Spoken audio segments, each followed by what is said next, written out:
In the beautiful kingdom of Midam, there lived a farmer named Ukara, a man known for his hard work, faithfulness, and integrity. Ukara's farm was the most bountiful in the land, his crops always flourishing, and his livestock growing. He was a man respected by all, not just for his success, but for his humility and kindness. One early morning, as Ukara was working in his farm, he heard a strange melody. The sound was faint at first, but it grew louder and more touching. Trembling, Ukara searched for the source of the music, and to his fear, he discovered a human skull, half buried in the soil, singing a sad tune. Ukara was afraid, so he dropped his tools and ran to the palace to report what he had seen. "Your Majesty, I have witnessed something terrible on my farm. A skull singing from the ground," Ukara said as he panicked. The king, a man of deep desires and hidden agendas, listened closely. For years, he had desired Ukara's beautiful wife, Nkoyo. Her grace and beauty had captivated him, but she was so devoted to her husband, and Ukara's unwavering good character kept the king from taking her openly. Ukara's family was also the next in line of succession if the king's family failed to have a legitimate successor. Now, as the farmer narrated his story, a dark plan began to form in the king's mind. With a fake concern, the king summoned the elders of the land and asked Ukara to repeat his story. The elders, wise and cautious, listened closely, though they were doubting such a supernatural occurrence. "Let us go to the farm," the king declared. "If this skull exists, we must see it with our own eyes." The king led the way, and all the elders marched to Ukara's farm. The villagers followed behind to see the singing skull. But when they arrived, the skull was nowhere to be found. The earth was calm, and the strange melody had vanished.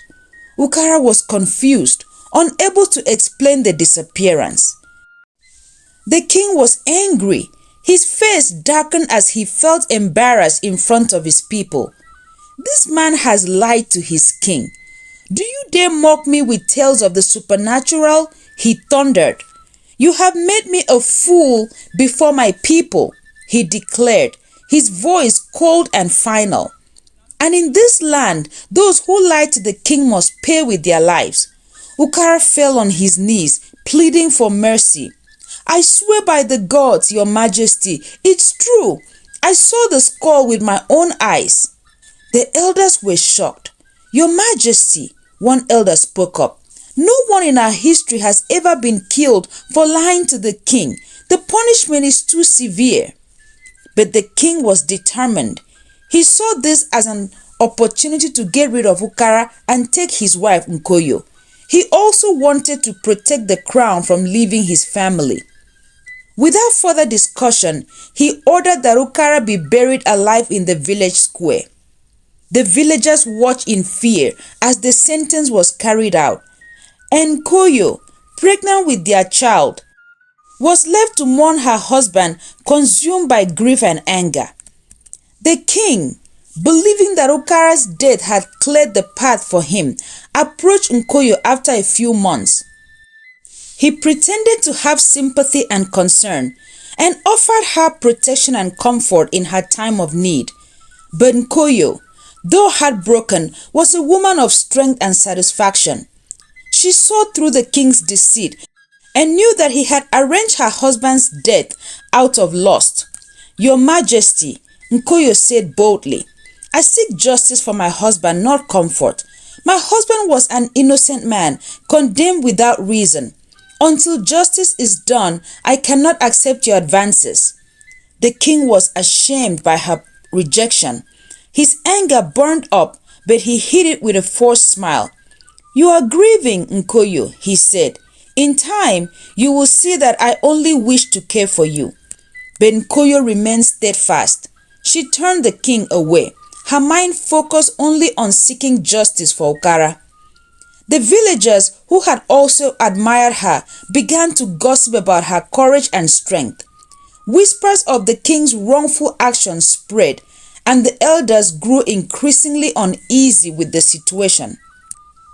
The elders of Midam were deeply troubled by the king's actions. They had served many kings, but never had they seen one so consumed by his desires that he would kill an innocent man. The elders met in secret to discuss the situation, knowing that something had to be done. "We must petition the king to review the case," Elder Nsasak said. "The people are growing restless, and if we do nothing, there might be a revolution in the kingdom." "But the king is stubborn," another elder argued. "He will not admit his mistakes, especially now that he wants to claim Koyo for himself." "We must try," Elder Nsasak insisted. "If we do nothing, we will agree to this injustice. And if the king refuses, we can turn to the gods for guidance." The elders agreed, and they approached the king with their concerns. But as they expected, the king dismissed their petition. "The matter is closed," he said sharply. "Ukara was a liar, and he paid the price. There will be no further discussion." The elders left the palace, their hearts heavy with sorrows. They knew they had to take drastic measures to reveal the truth, but they also knew that the king would not give in easily. Nkoye's determination only grew stronger as time passed. She did not stop in her demands for justice, and her voice became a light of hope for the oppressed. The villagers began to rally behind her, and even some of the king's guards secretly sympathized with her cause. Nkoye's son, born a few months after Ukara's death, was named Udwarabasi, meaning God's will. She told him stories of his father, ensuring that he would know the truth about the man who had been taken from them. Udwarabasi grew up with a deep sense of right and wrong, and he too vowed to seek justice for his father. As Udwarabasi grew, so did the unrest in the kingdom.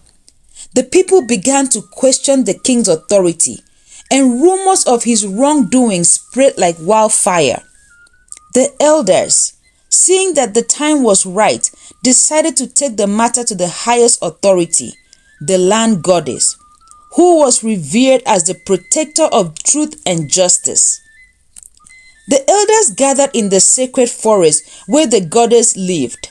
They offered sacrifices and prayed for guidance, asking the goddess to reveal the truth and bring justice to the land.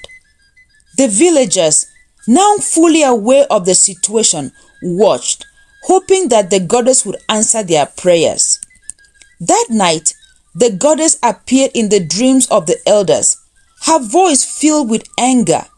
"A great injustice has been done in this land," she said. "An innocent man was killed out of greed and lust. The truth must be revealed, and the guilty must pay." The next day, the elders called a meeting with the king. They told him of their encounter with the goddess and demanded that the case of Ukara be reopened. The king, now fearful of the goddess's wrath, reluctantly agreed. The villagers were summoned to the village square, where the king, the elders, and Koyo stood before them. The elders spoke about the message the goddess sent, and as they did, the sky darkened and a strong wind began to blow. Suddenly, the earth trembled, and from the very spot where Ukara had been buried, the singing skull began to sing. Its song was louder and more mournful than ever. The villagers gasped in shock and fear. The skull sang about betrayal, the killing of the innocent, and of the king's greed. The truth was undeniable, and the king, now trembling with fear, fell to his knees. As the skull song echoed through the village, the sky darkened even further, and a bolt of lightning struck the ground near the king. The goddess's voice roared from the sky, revealing that the singing skull was the remains of a once great warrior who was accused wrongly and had died with a curse on his lips. The skull song was a warning, a call for justice that could not be silenced. The ancestors do not rest when the innocent is wrong, said the goddess. Ukara was a truthful man, and his spirit now cries out for justice. You must make amends, or the curse will fall upon you and your descendants. When the skull was quiet and the sky was clear and calm, the king dismissed everyone, feeling triumphant and secure in his belief that he had tricked the gods. The elders, wise in their ways, exchanged worried glances but said nothing. Days turned into weeks and weeks into months, yet nothing happened. The king began to believe that he had escaped the wrath of the gods.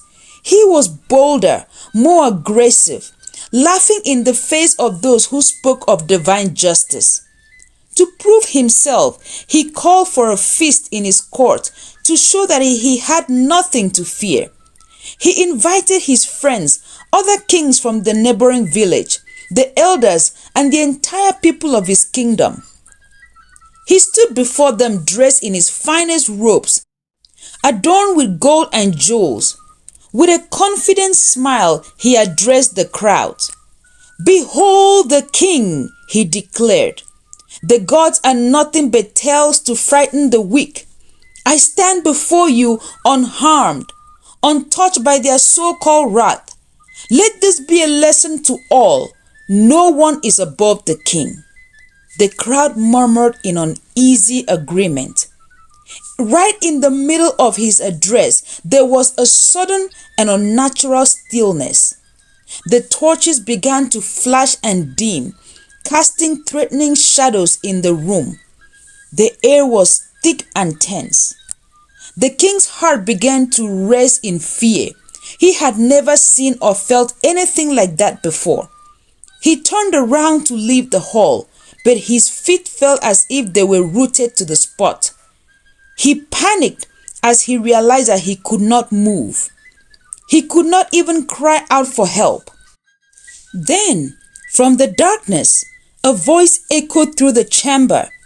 The goddess's voice echoed once more, this time filled with intense anger. "You have tried to escape the truth, but my wrath is upon you, O king. You have defied us. You have shed innocent blood out of greed and desire. Did you think you could escape our judgment?" The king's blood ran cold. He tried to speak, to plead for mercy, but no sound came from his lips. His mind raced, searching for a way out, but there was none. The gods had been patient, but their wrath was upon him now. Before the eyes of the villagers, the king was struck mad by the power of the goddess. He fell to the ground, his senses decreased, unable to hear or speak. The once proud and arrogant ruler was reduced to a mad, pitiful figure. He was shunned by his people. The elders, seeing the goddess' judgment, declared that the mad king was no longer fit to rule.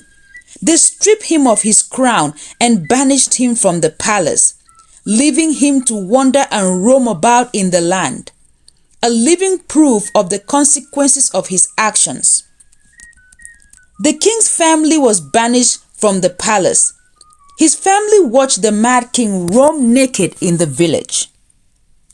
With the deposed king, the elders took control of the kingdom, ruling with wisdom and fairness. They honored Ukara's memory by building a shrine in the village square, where the singing skull was placed as a symbol of truth and justice. Nkoyo, though she had lost her husband, found solace in the knowledge that justice had been served. She raised Udwarabasi to be a wise and just leader, teaching him the importance of honesty and the dangers of pride. When Udwarabasi came of age, he was chosen by the elders to be the new king, and he ruled the land with compassion and fairness, ensuring that the mistakes of the past were never repeated. Years later, As Uduagabasi walked through the fields, he heard a faint, familiar melody, the singing skull. Now a sacred ancient object had appeared once more, reminding them that truth and justice will always prevail. The people of Midam never forgot the lessons of the past, and they honored the memory of Ukara, the farmer who had shown them the true meaning of righteousness. And so, the story of the singing skull was passed down through the generations, a tale of justice, honesty, and the power of the gods to reveal the truth. The kingdom of Midam flourished under the rule of Uduagabasi, and the people lived in peace, knowing that no matter the circumstances, justice would always prevail. The story teaches that the truth, no matter how unbelievable, should never be put away. Injustice has a way of revealing itself, and those who act in haste and anger may find themselves facing consequences beyond their control. What other moral story did you get from this story? Please leave your response in the comment section below and subscribe to my channel. It helps the channel to grow. Thank you so much for watching and see you in the next video.